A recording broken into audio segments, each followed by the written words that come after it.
పరమేశ్వరుడికి తెలియదు వీటికి మినహాయింపు తీసుకురావడం, ఆయనకి తెలుసు. సర్వజ్ఞుడు పరమేశ్వరుడు. అది శంకర భగవత్పాదులు అంటారు.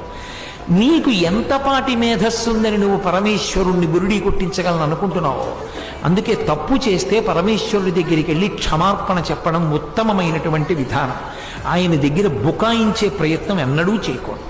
అందుకే ఎప్పుడైనా మనిషి ఒక రోజు జీవితంలో మిగల్చుకోవలసినటువంటి యోగ్యత ఏమిటి అంటే, ఇవాళంతా నేను బ్రతకడం ఏ యోగ్యత కోసం బ్రతకాలంటే, రేపు సూర్యోదయ సమయంలో నేను నా పూజా మందిరంలోకి వెళ్ళడానికి కావలసిన యోగ్యత మిగల్చుకోవాలి.